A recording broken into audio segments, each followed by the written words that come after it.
So that was what happened. So I fled to America, and they gave me political asylum.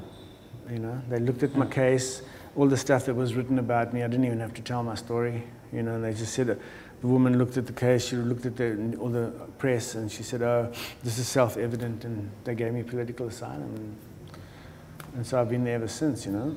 Yeah. Do you go, have you been back often to South Africa? I haven't. Not at all? Not at all, no. Also not after apartheid? Yeah, no, I didn't go back. I want to. I really want to, but it's just never been the right thing, you know. Why not? Sometimes I don't have the money for it, and then when I do have the money for it, I'm like busy running around the world making a press.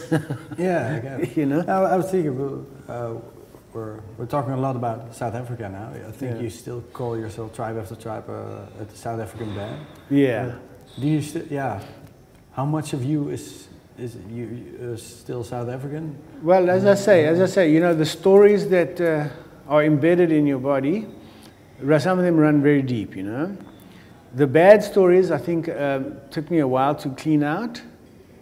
And even when I got to America, I remember I did an interview with a black guy there, Kerry Darling, and I found myself talking very slowly to him, like this, you know. I was like, "Do you understand? Do you understand?" You know.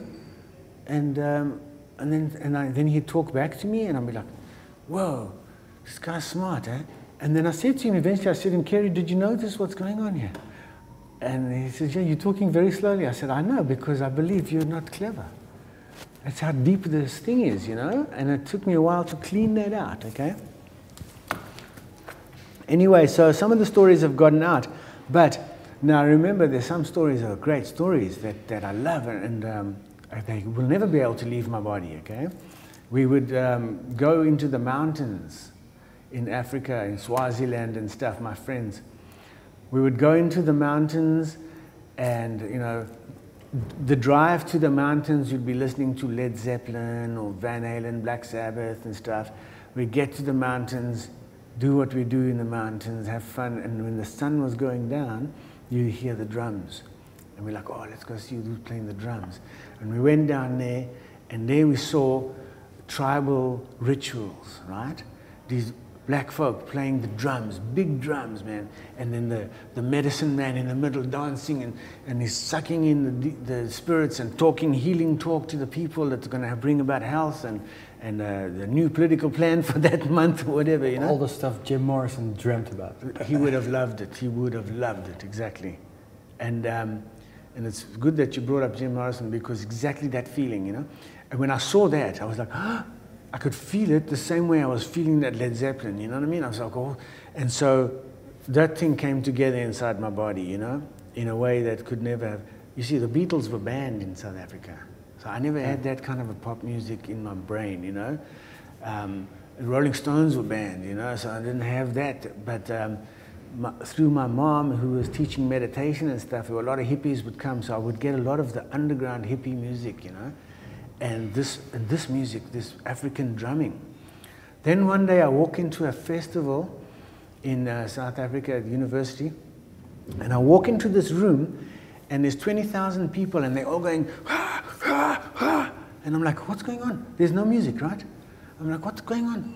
And I like look, and I look on stage, and there's this guy standing, and he's walking around, and he's smiling at the people, you know.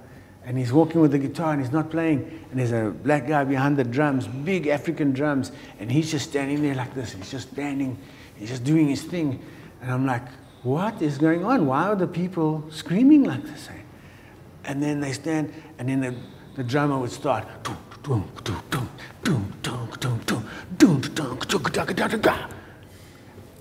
And the people would go crazy, and I thought to myself, I've never seen this in my life before. The strongest part of the song is the silence. Silence? The silence. These guys could bring you right up there and smash you into silence. And the people would just leave their minds out. I mean, the people were just like going berserk in the silence. They were just like, and these guys were just standing there. And just this energy. And then they would play a little bit, and then that would make people crazy, and they play, and they play, and they play, and they stop. And I was like, oh my God, that is very bad. That is very bad. I can't believe it, right? And then, of course, when I saw the doors, you see the same thing. It was his silence, you know what I mean? And then, of course, I saw it in Hitler too. You know, Hitler would come up to the microphone and go, and sometimes they say for 6 minutes. I never saw that, but I mean, that's dangerous, you know what I mean? So